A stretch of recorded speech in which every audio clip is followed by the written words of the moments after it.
and welcome to New Jersey Politics with Laura Jones. I am Laura Jones, and we're so glad to have you here. The first New Jersey gubernatorial debate is set for September 21st at Rider University. This highly anticipated town hall-style event will feature Republican Jack Ciattarelli and Democrat Mikie Sherrill.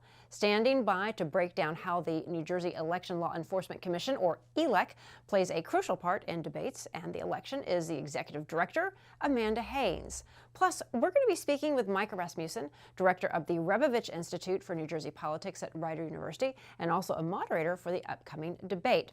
First, though, we're going to dive into the challenges and insights of running for governor, the preparations that go on behind these high-stakes debates, and why these debates matter to voters.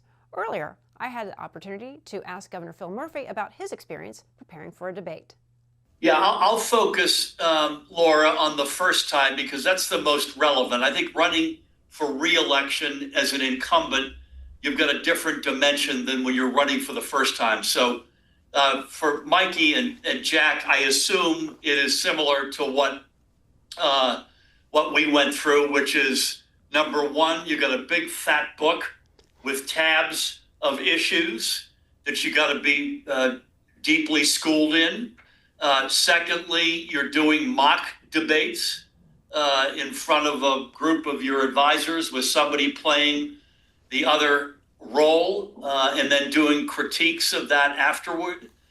And then I think there's, at the very end, there's back sort of solitude studying anything in that big fat book you want to go over, or any lesson you learned in the debate prep to make sure you're going to remember that. And it's a rigorous process. There's no question about it. You can't mail it in. You've got to block everything else out and focus on that fat book and on those preparation mock debates that you do. And then if you do that well, you're well equipped on debate night. If you mail it in, you're probably not going to be as well equipped. Amanda Haines is the executive director of the New Jersey Election Law Enforcement Commission, also known as ELEC.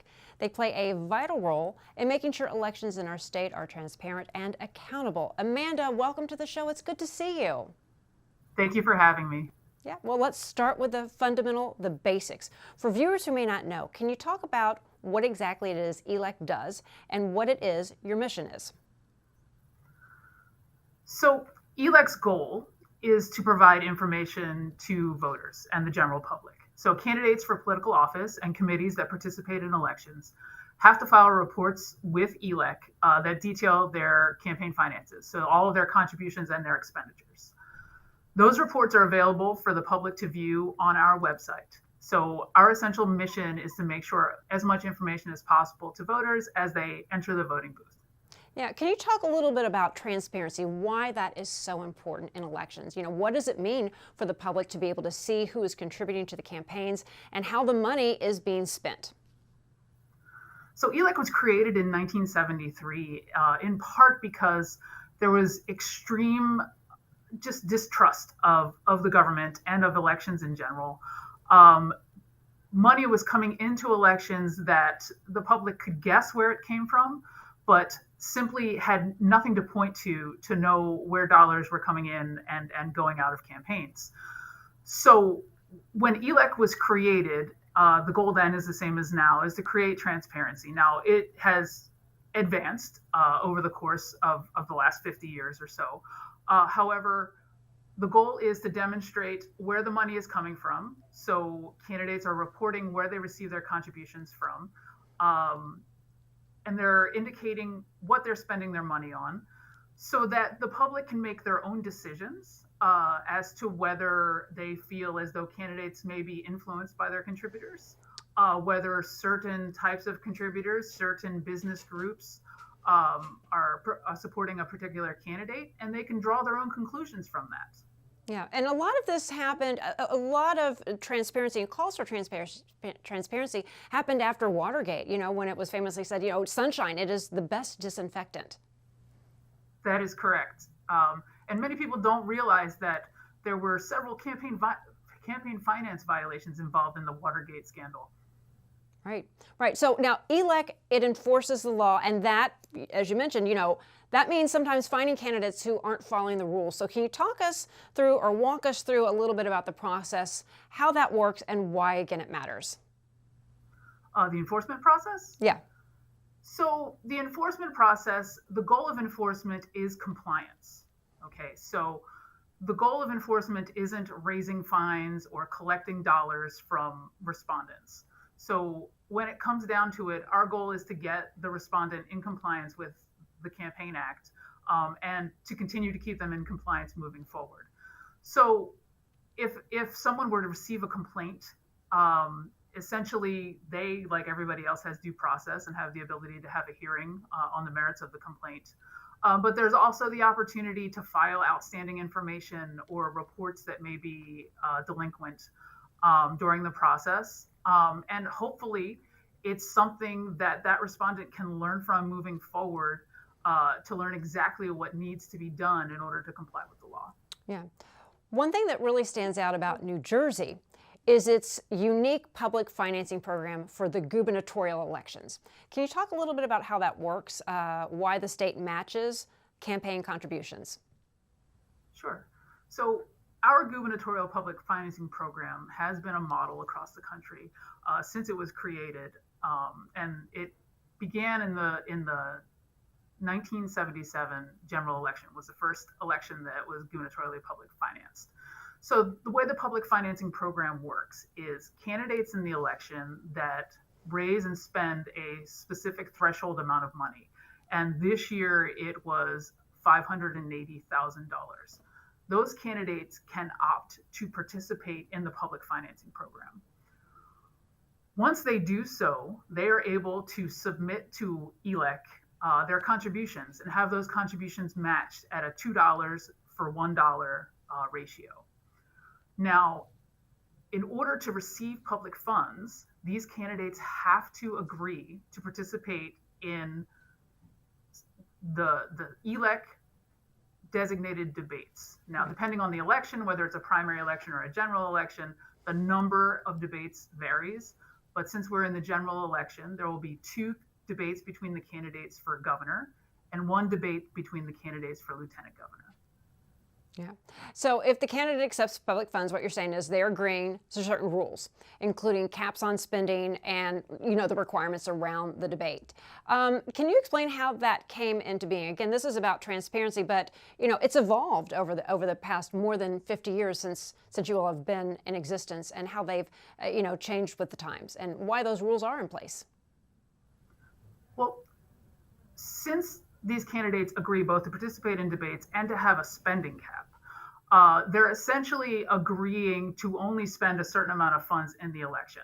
Someone who is either self-funding or is collecting contributions from additional sources and intends to spend in excess of whatever the contribution limit is and therefore doesn't take public funds, they are able to spend in a way that is completely different than a publicly financed candidate. So these publicly financed candidates, by limiting their spending, they are enabled regardless of their sources. So someone who's not necessarily as well sourced of a candidate is able to participate in an election in a very competitive way, by utilizing these public funds. So finally, if a voter wants to learn more about whether it be campaign contributions, public financing, rules the candidates must follow, more about the debates that are upon us, where can they go for that information? So they can go to our website, which is www.elec.nj.gov. There is a tremendous amount of information available on that website. We also have a compliance staff that is available to answer questions. We have a hotline, 609-292-8700. Between 9 and 5 every weekday, a person will answer your phone call and answer your questions if you have them. Yeah. Always very, very busy. You're involved in all elections, not congressional or U.S. Senate, but any statewide office you will have a hand in. So I can't imagine how busy you are.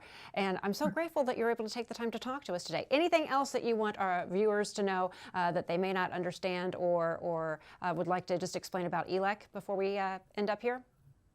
No, I will just leave it with, I encourage you to interact with our website and to reach out and ask questions if you have them. We'd be happy to help out and happy to provide information. Amanda Haines, Executive Director of ELEC, thank you so much for joining us. Thank you.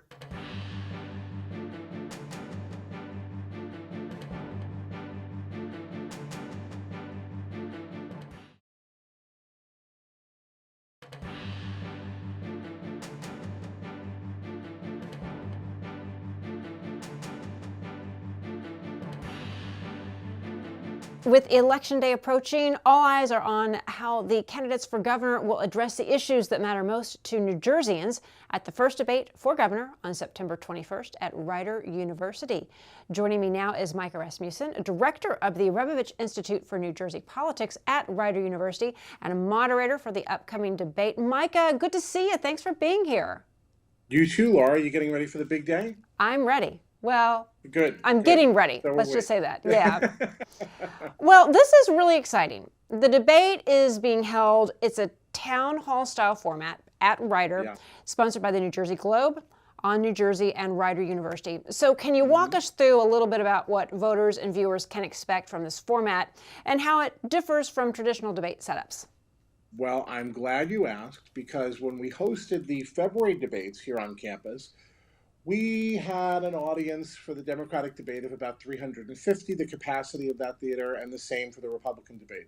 This is going to be very different, and one of the things that I've been spending a lot of time on is we're going to be with 1,600 of our best friends right in the room, in the gym. It's going to be a very different kind of affair. You're not going to see podiums. You are not going to see them standing behind anything. They are going to be exposed for everyone to see, answering questions, mixing it up.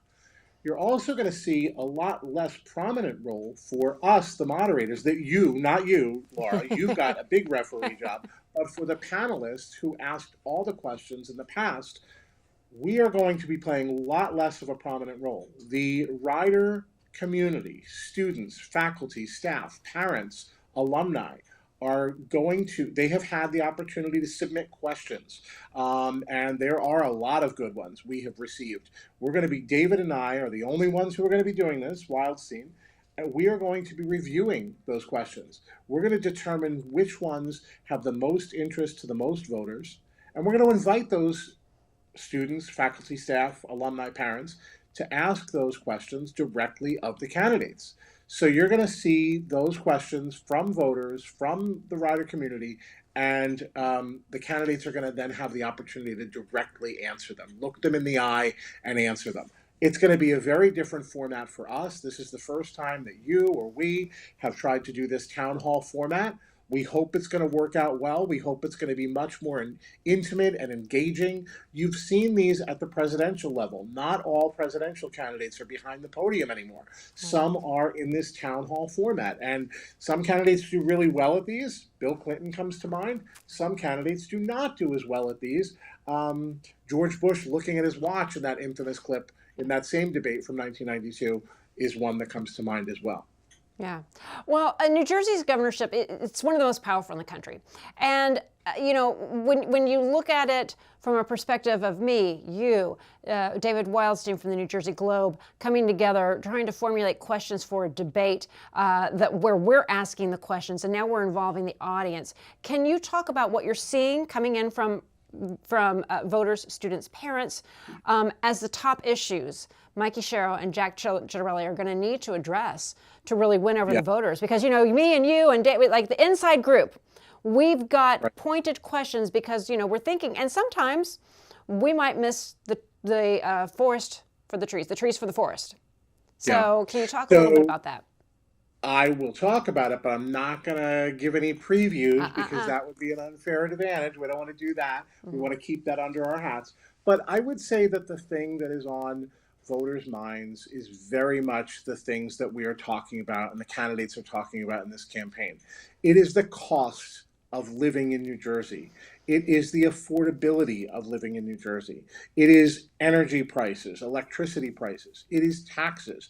One of the flashpoints in the campaign, as you know, this week and last week has been whether or not Jack Ciattarelli has talked about the potential of a 10% sales tax in place of the income tax, potentially.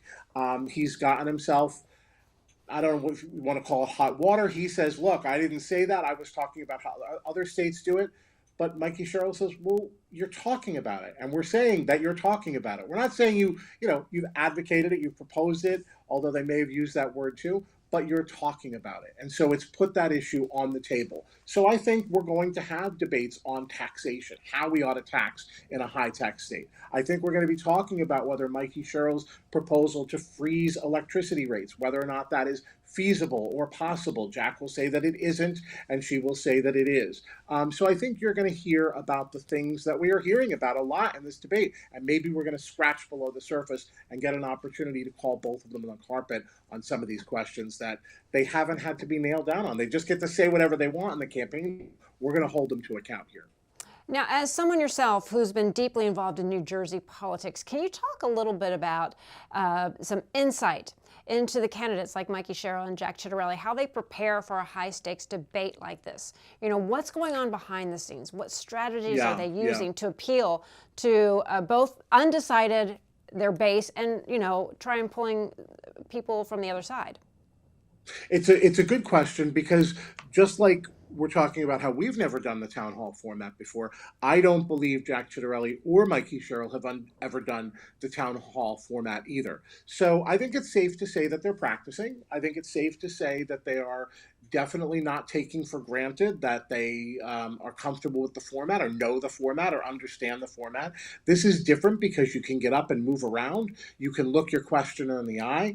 It is a very it's a very warm medium compared to just standing behind the podium, and which is a colder medium. It's a protective medium. So this is going to be something that they're going to want to be well versed in, and the only way to get well versed in it is to practice it.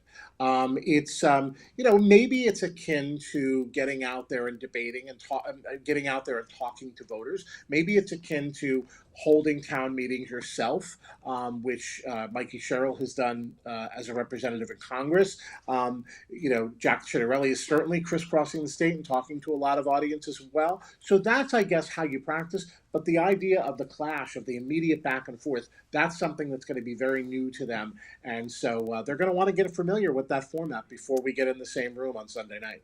Well, and then the other thing is you're taking questions from people in the audience as opposed to, strictly from moderators. You have, as a candidate, handlers, advisors, filling your head with knowledge, talking points, things you want to get out. How do candidates, again, how are the candidates, ensuring they've got all of those facts in their minds, but not losing track of being able to listen to the questions that are being asked?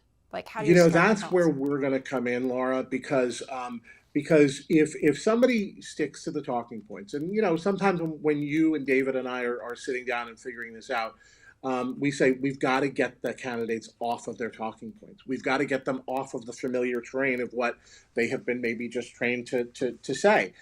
We want to go deeper than that. We want to give them an opportunity to say those things, but then we want to go deeper. So in the event that that a voter question bears some follow-up, we will jump in and we will follow that up.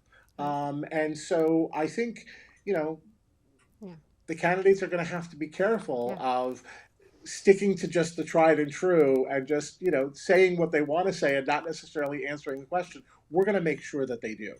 Right. I mean, candidates want to.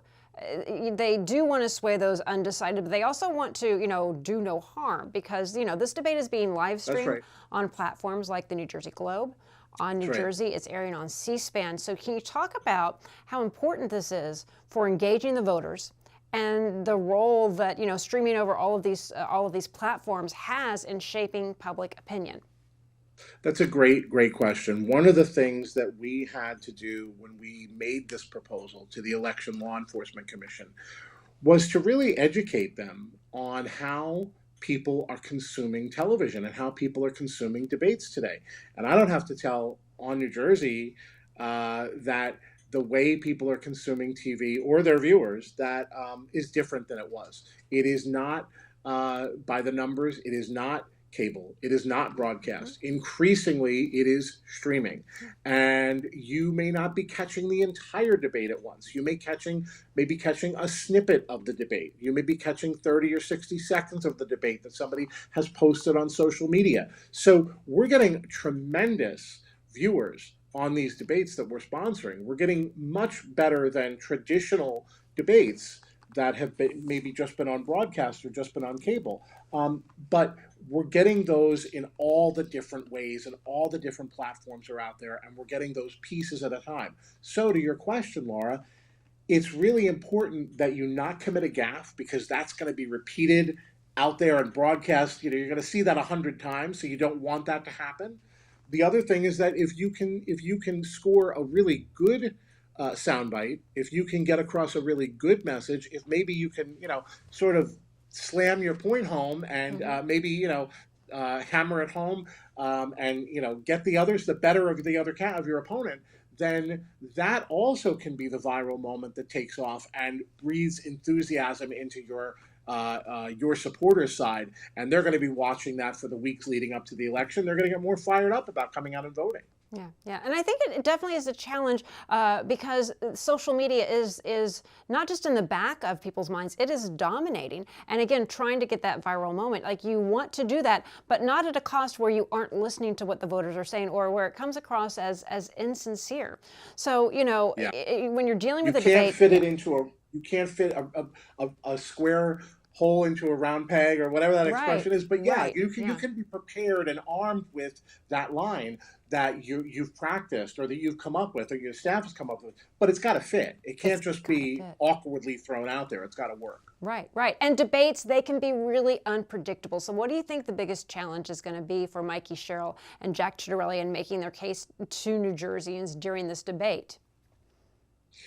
Well, I think that Jack Ciattarelli certainly has the courage of his convictions. He has been at this a very long time. He's been running for governor really more or less nonstop for the last 10 years. He's been able to hone his answers.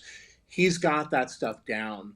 But at the same time, when you hear talk about what Tennessee is doing with a 10% sales tax rate, you realize that even though he's got those questions and those answers down, and even though he knows his lines better than anybody, and he knows his lines of attack, there are still unpredictable moments. There are still things where you think you're explaining something and it becomes something that can be used against you. So I think that that's the issue for him, making sure that he doesn't have that moment that can be taken, I don't want to say out of context, because the Sherrill campaign says there's perfect context to what he's saying, but you don't want to give that opportunity to have something used against you. I think for Sherrill, who has not been at this as long, who is getting more comfortable with herself as she goes, she's not run statewide before, I think the issue is how can she be comfortable enough? How can she be confident enough? How can she, dispatch against somebody who's been at this a long time and